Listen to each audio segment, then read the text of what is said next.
I watched from the kitchen doorway, drying a plate I'd just washed. Christmas at my parents' house.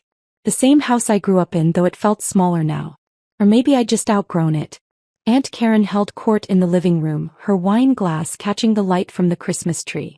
Uncle Pete and Aunt Sarah flanked her on the sofa, all three of them dissecting the family gossip with surgical precision. "I'm just saying," Aunt Karen continued, her voice carrying that particular pitch of false concern, "it's been what, 3 years? And we still don't know what Morgan actually does for a living." Mom shifted uncomfortably in the armchair. "She works in technology." "Doing what exactly?" Aunt Karen interrupted. "Every time I ask, I get vague answers." "Oh, she's in tech. She does computer things." "That's not a career description, Janet. That's someone hiding unemployment." I continued drying the plate. "Maybe she's embarrassed," Aunt Sarah suggested. "You know, if she's working retail or something." He supported Best Buy. "There's no shame in that, but she probably doesn't want to admit." "She's not working retail," my sister Chelsea interjected from the corner, scrolling through her phone. "Chelsea, the golden child. The successful one. The one everyone actually knew about." "Then what is she doing?" Aunt Karen demanded. Chelsea looked up. "I don't actually know." Aunt Karen spread her hands, vindicated. "See? Even her own sister doesn't know. Nobody knows who she is or what she does. It's suspicious." Uncle Pete nodded sagely. "In my day you had a job title. Engineer. Accountant. Salesman. None of this mysterious, I work in tech nonsense." The doorbell rang. "I'll get it," I said, setting down the plate. I opened the door to find our mailman Gerald, holding a large padded envelope. "Special delivery for the Reeves household," he said, smiling. "Needs a signature." I signed his tablet. "Thanks, Gerald. Merry Christmas." "You too, Morgan." I closed the door and looked at the envelope. Bloomberg Business Week. December issue. I knew what was inside. I'd known for 2 weeks, ever since the photographer had finished the shoot. Since the journalist had sent me the final draft for approval. Since my publicist had called to say the issue was going to be massive. I walked back to the living room. "What's that?" Uncle Pete asked. "Magazine delivery," I said, tossing the envelope onto the coffee table. "Uncle Pete, you subscribe to Bloomberg, right? Your copy just arrived." "Oh, excellent," he said, reaching for it. "I've been waiting for the Person of the Year issue. They always do excellent profiles." He tore open the envelope. I returned to the kitchen. I was always the weird one. The quiet one. The one who didn't make sense to the family. When I was 8 and Chelsea was 11, she won the regional spelling bee. The whole family drove 3 hours to watch her compete at state. She placed 4th. Dad took everyone out for a celebratory dinner at the nicest restaurant in town. That same year, I won first place at the county science fair for building a basic computer program that sorted data. My project sat in the garage for 2 months before Mom finally threw it away. "We can't keep everything, honey," she'd said.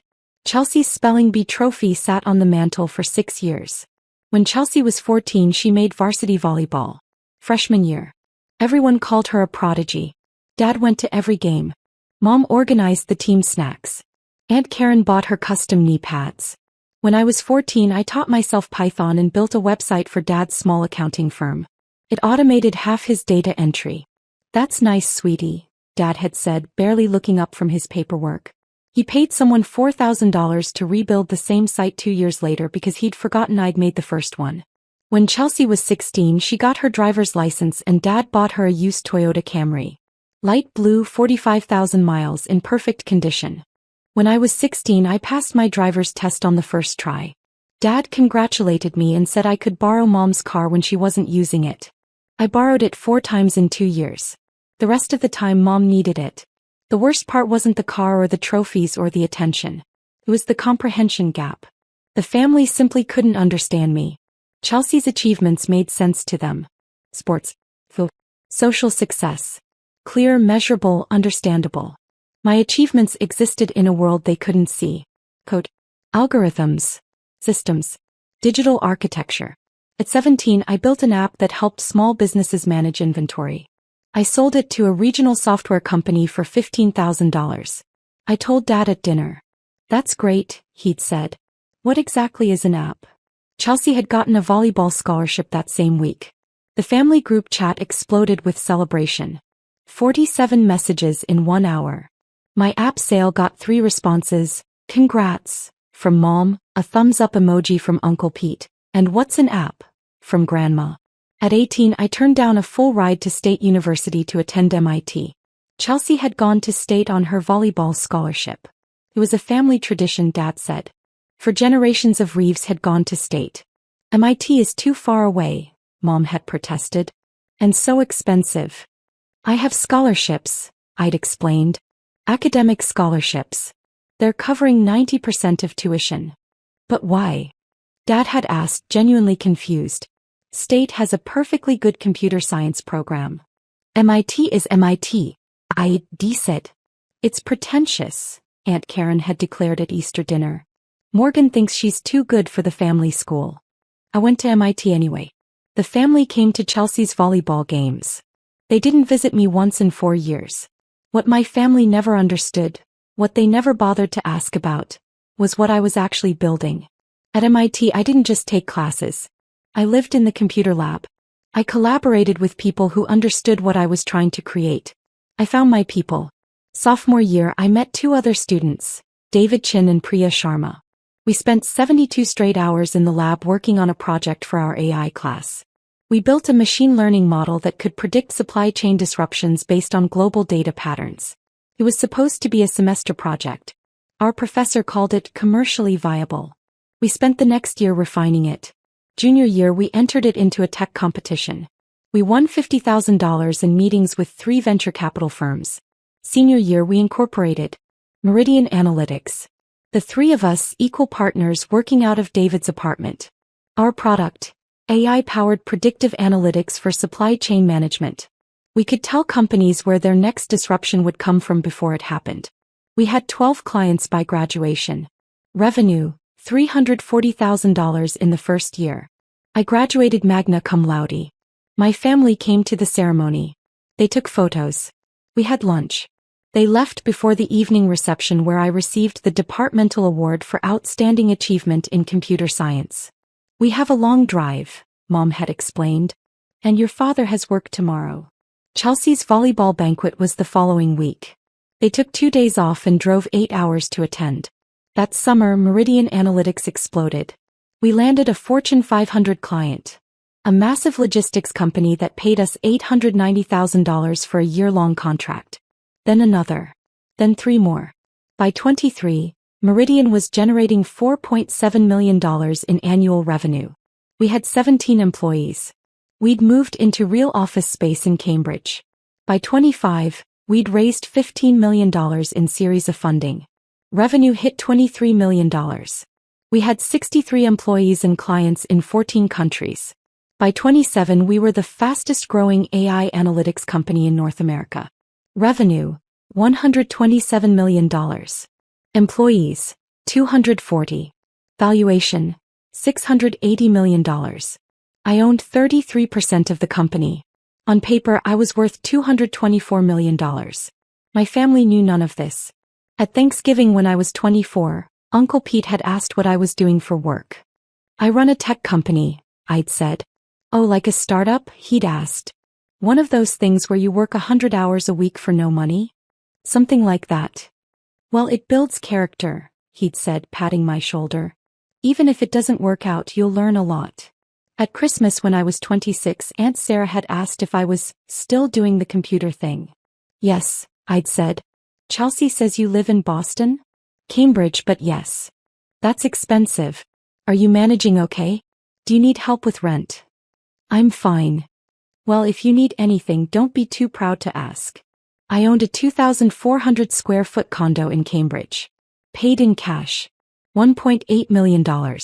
At Chelsea's wedding last summer, Aunt Karen had cornered me at the reception. Morgan, sweetie, your sister tells me you're still not married. Still focused on the career. I'm busy with work, I'd said. What is it that you do again? I work in AI and predictive analytics. She'd blinked at me. Is that computers? Yes. Well, that's nice, dear. But you know, career isn't everything. You should think about settling down. You're not getting any younger. I was 29. I'd just been named to Forbes' 30 Under 30 list. The article described me as a revolutionary force in enterprise AI. Aunt Karen had spent the rest of the reception telling people I worked with computers and wasn't married yet, poor thing. 3 months ago, I got an email from Bloomberg Businessweek. Ms. Reeves, we're working on our annual Person of the Year issue, highlighting individuals who have fundamentally changed their industries. Your work in AI and predictive analytics has come up repeatedly in our research. We'd like to profile you as one of our featured innovators. Would you be interested in discussing this? I showed it to Priya over coffee. You have to do it, she'd said immediately. It's going to make things complicated. Things are already complicated. You're running a $680 million company and your family thinks you fix computers at Best Buy. They don't think that. Morgan, your aunt asked me at Chelsea's wedding if I could help you find a nice stable job with benefits. I'd laughed despite myself. Do the interview, Priya had said. Tell your story. Own your success. The photographer came to our offices in September. 3-hour shoot. They photographed me in the server room at my desk with my team, standing in front of floor-to-ceiling screens showing real-time global data. The journalist interviewed me for 4 hours. Asked about my childhood, my education, my vision for AI, my thoughts on the future of technology. Do you have family support? She'd asked. I paused. My family loves me. But they don't really understand what I do. Do they know how successful you've become? I don't think so. I've never really explained it in terms they could grasp. Why not? Because I got tired of not being seen. So I stopped trying to make them see me. That quote made it into the article. The journalist sent me the draft 2 weeks before publication. The profile was 6 pages. The opening spread featured a full-page photo of me in the data center, screens glowing behind me with the headline, "The Quiet Revolutionary, How Morgan Reeves Built the Future of AI While Nobody Was Watching." I approved it. My publicist called immediately. Morgan, this is massive. Bloomberg's marketing team says this is going to be one of their biggest issues of the year. You're going to be on everyone's radar after this. Good, I'd said. You ready for that? I've been ready. The issue was scheduled to hit subscribers on December 23rd. 2 days before Christmas. Perfect timing. Christmas morning started the way it always did. Mom made her famous cinnamon rolls. Dad set up the coffee station. Chelsea and her husband Brad arrived at 9 with their 1-year-old daughter Emma. We opened presents in the living room. Emma got the most gifts, obviously. Chelsea got a designer handbag from Mom and Dad. Brad got golf clubs. I got a $50 Amazon gift card and a book about finding your passion. We didn't know what to get you, Mom had said apologetically. You're so hard to shop for. It's perfect, I'd said, because what else could I say? By noon, the extended family started arriving. Aunt Karen and Uncle Pete. Aunt Sarah and Uncle Jim. Cousins I saw once a year and barely knew. The house filled with noise and food and the particular energy of family gatherings. Part warmth, part obligation, part performance. I helped Mom in the kitchen. Set out appetizers. Refilled drinks. Stayed busy. Morgan's still single, I heard Aunt Karen announce in the living room. Still focusing on her career. What career? Uncle Jim asked. Something with computers, Aunt Karen said vaguely. Nobody really knows what she does. Chelsea tried to defend me. She has her own company. Oh, sweetie, Aunt Karen interrupted. Lots of young people call themselves entrepreneurs these days. It usually means they're between real jobs. I stirred the punch and said nothing. By afternoon, the gossip had crystallized into narrative. The family had decided my story. Morgan, the mysterious one. The unsuccessful one. The one who wouldn't talk about her computer job, because there was nothing to talk about. I heard she's still renting, Aunt Sarah whispered to Uncle Pete, not as quietly as she thought. I own property in 3 cities. Probably can't afford to buy, Uncle Pete agreed. My net worth had hit $247 million after our latest valuation. It's sad, Aunt Karen said, loud enough for me to hear from the kitchen. Chelsea's so accomplished and Morgan's just, nobody knows who she is. She's like a ghost. Here but not really present. Probably unemployed and too proud to admit it. That's when the doorbell rang. I set down the punch ladle and walked to the door. Gerald stood there with the Bloomberg envelope. Special delivery, he said exactly as he had in my mental rehearsal of this moment. I signed, took the envelope, closed the door. The living room had gone quiet. Everyone was watching me. What's that? Uncle Pete asked. Your Bloomberg subscription, I said, tossing it onto the coffee table where he sat. The Person of the Year issue. You were waiting for this, right? His face lit up. Oh, excellent. I love their year-end profiles. He tore open the envelope, pulled out the magazine. The cover showed three faces. A pharmaceutical CEO who'd revolutionized drug development. A climate scientist who'd predicted the year's major environmental shifts. And me. Smaller than the others, bottom right corner, but unmistakably me. The photo from the data center. The screens glowing behind me. Uncle Pete stared at the cover. Is that? He started. He opened to the table of contents. The main feature articles were listed with page numbers and thumbnail photos. Page 34. The Quiet Revolutionary. Morgan Reeves builds AI empire while family watches. The thumbnail showed me standing in front of Meridian's logo. The room went silent. Uncle Pete flipped to page 34 with shaking hands. The article opened with a 2-page spread. The photo took up the entire left page. Me in the server room surrounded by glowing screens looking directly at the camera. The right page showed the headline in massive type, followed by 3 columns of text. Uncle Pete read the first paragraph aloud, his voice growing fainter with each word. Morgan Reeves doesn't look like someone who controls $680 million. She doesn't act like someone who's revolutionizing artificial intelligence. And until recently, she certainly didn't talk like someone whose predictive analytics platform is used by 47 Fortune 500 companies across 6 continents. But make no mistake, at 30 years old, Reeves has built one of the most influential AI companies in North America, and she did it so quietly that even her own family didn't notice. Aunt Karen's wine glass slipped from her hand. It hit the carpet, spilling red wine across the beige fibers. Nobody moved to clean it. Uncle Pete kept reading silently now, his eyes moving across the page. His face went from tan to pale to faintly green. Let me see that, Aunt Karen said, her voice high and strained. Uncle Pete handed her the magazine with trembling hands. Aunt Karen read. Her lips moved slightly. Her eyes widened. The article was comprehensive. 6 full pages. It detailed Meridian's founding, our growth trajectory, our major clients, our valuation. It included quotes from industry leaders calling me visionary, and the most important voice in enterprise AI. It included detailed financial information, our $127 million revenue, our $680 million valuation, my 33% ownership stake. It included the quote about my family not understanding what I did. And it included a sidebar titled, The Invisible Billionaire, with a breakdown of my personal net worth. $247 million at last valuation, with projections hitting $500 million plus in the next 3 years. Aunt Sarah leaned over to read over Karen's shoulder. Her face went white. This can't be right, Aunt Karen whispered. Let me see, Dad said. The magazine was passed to him. Mom read over his shoulder. I watched from the kitchen doorway, still holding the dish towel. Dad looked up at me. His eyes were wet. Morgan, is this real?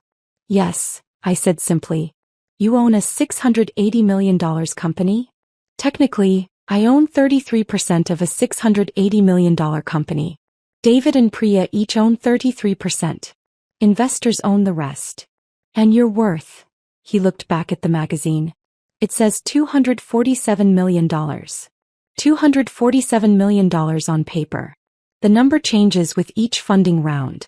After our Series C closes next month, it'll be higher. Chelsea had stood up, holding her phone. Oh my God. Morgan, I just Googled you. There are hundreds of articles. Forbes, Fortune, TechCrunch. You're in everything. How did I not know this? You never asked, I said. The room was completely silent except for Emma babbling in Chelsea's arms. Mom found her voice first. Honey, why didn't you tell us? I did tell you. Multiple times. You said you ran a tech company. I said I run a tech company. I said I work in AI and predictive analytics. I said I have clients in multiple countries. At Chelsea's wedding, Aunt Sarah asked if I needed help with rent, and I said I was fine. I've told you. You just didn't hear it. Aunt Karen was still staring at the magazine. But you're so quiet. You don't act successful. What does successful act like? I asked. She opened her mouth.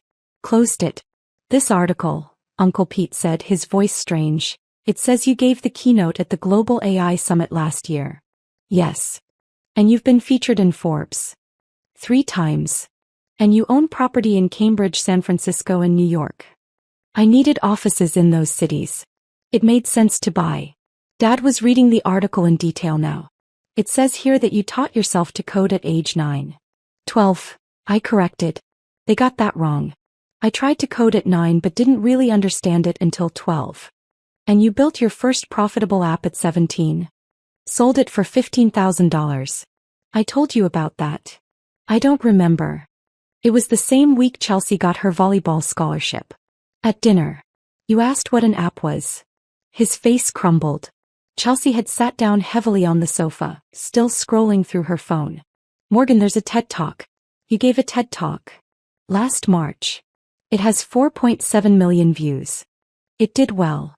You're verified on Twitter. LinkedIn is more important for my industry, but yes. Brad, Chelsea's husband, cleared his throat.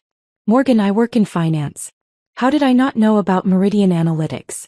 We use predictive analytics at my firm. You might be using our platform, I said.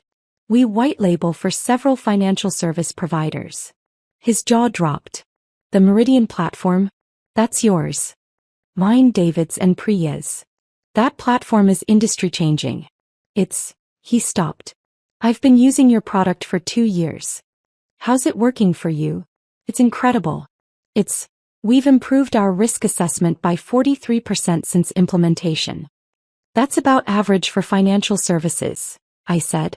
The algorithm performs better in logistics and manufacturing, but finance is solid. The room was silent again. Aunt Karen stood up suddenly. Swayed. Her face had gone gray. Karen. Uncle Pete jumped up. Are you okay? I need to sit. She sat down hard. Aunt Sarah rushed to fan her with a magazine. Ironically, the Bloomberg issue.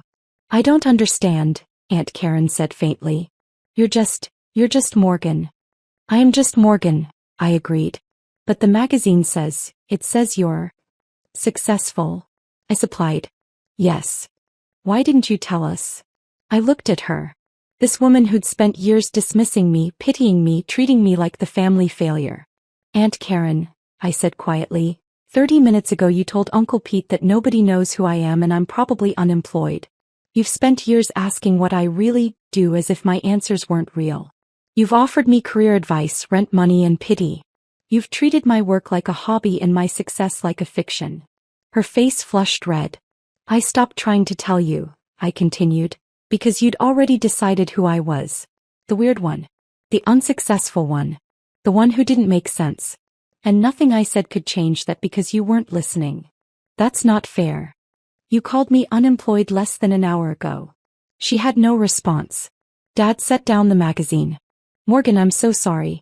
I should have. Asked. I suggested. Listened. Believed me. Yes.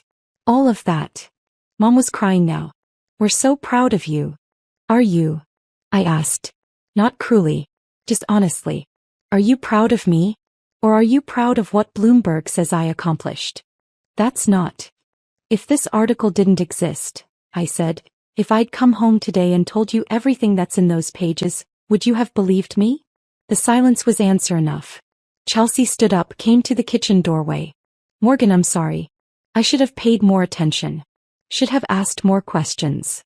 You were busy, I said. With your life, your career, your family. I understand. But you're my sister. I know. I should have known. I looked at her. My big sister. The golden child. The one who'd always made sense to everyone. Chelsea, I said gently, it's not your fault that they understood you and didn't understand me. You fit the mold. I broke it. That's not a moral judgment. It's just fact. He hugged me then. Tight. I'm proud of you, she whispered. I should have said it before. But I'm saying it now. I'm so proud of you. I hugged her back. Thanks. The rest of Christmas was surreal. The family treated me like a stranger. Like someone famous had shown up at their gathering and they didn't know how to act. Uncle Pete kept asking technical questions about AI that I could tell he didn't understand. Aunt Sarah wanted to take photos for Facebook. Cousins I barely knew suddenly wanted to know all about my work, my life, my success. I answered their questions. Politely. Briefly. But I felt further away from them than ever. 7 p.m. I made my excuses. I have a conference call with our Tokyo office at 9 p.m. I need to prepare. On Christmas? Mom asked. Different time zones. It's already December 26th in Tokyo. But you'll come back tomorrow, right? We're having leftover dinner. I fly back to Cambridge tomorrow morning. Board meeting on the 27th. Oh. She looked disappointed. We never get to see you. You can visit any time, I said. I have a guest room. We will, Dad said quickly. We'll plan something. Maybe we can see your office. I'd like that. I gathered my things. Hugged everyone. Accepted their awkward congratulations and apologies. Chelsea walked me to my car. Are you okay? She asked. I think so. They mean well. I know. They just didn't understand. Chelsea, I interrupted gently, you don't have to defend them. Or apologize for them. It's okay. Is it?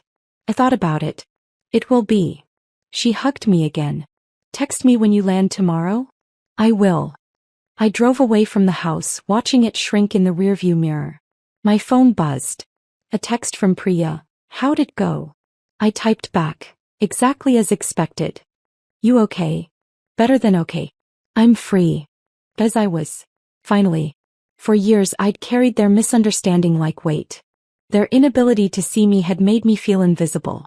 But that article, those 6 pages in Bloomberg, had done what I'd never been able to do. It had made them see me in a language they understood. Money, success, status, recognition. And in seeing me they'd revealed themselves. They didn't love me more now than they had yesterday. They didn't understand my work better. They didn't value my accomplishments more deeply. They just believed the accomplishments were real. Because Bloomberg said so. And that was enough for me to let go. The Bloomberg article changed everything and nothing. Everything. I was recognized now. Speaking invitations flooded in. Media requests. Partnership offers. The industry treated me differently. Not better, just more visible. Nothing. The work was the same. The team was the same. The mission was the same. I was still Morgan, building something I believed in. The family visited once. They toured the office, met my team, saw the technology in action. Dad asked better questions this time. Mom took photos. They were trying. But the distance remained. Chelsea and I talked every week now. Real conversations. She asked about work and actually listened to the answers. We were building something real slowly. The others sent occasional texts. Congratulations on this article or that award. Thinking of you, messages that felt obligatory. I responded politely. But I'd built my real family elsewhere. David and Priya. My team at Meridian. The network of founders and innovators who understood this life. They'd seen me all along. In June, Forbes released their annual billionaires list. I wasn't on it, not yet, but they ran a companion article. The next billionaire class. 15 founders who'll hit 10 figures by 2027. I was number 3. My phone buzzed with family messages. Pride. Congratulations. Aunt Karen sent a long text about how she'd always known I was special. I read them all. I responded to none. Because the thing about being seen is this. Once you realize you don't need their vision to exist, their blindness can't hurt you anymore. I'm Morgan Reeves. I built a $680 million company while my family thought I was unemployed. I revolutionized an industry while they didn't know what industry I was in. I became someone worth profiling in Bloomberg while they wondered if I could afford rent. And I did it all without their belief, their support, or their understanding. Which means I did it all on my own terms. And that makes it mine in a way nothing else could be. The quiet revolutionary. That's what Bloomberg called me. I liked that. Because I didn't need to be loud for them to hear me anymore. I just needed to be excellent. And excellence speaks for itself.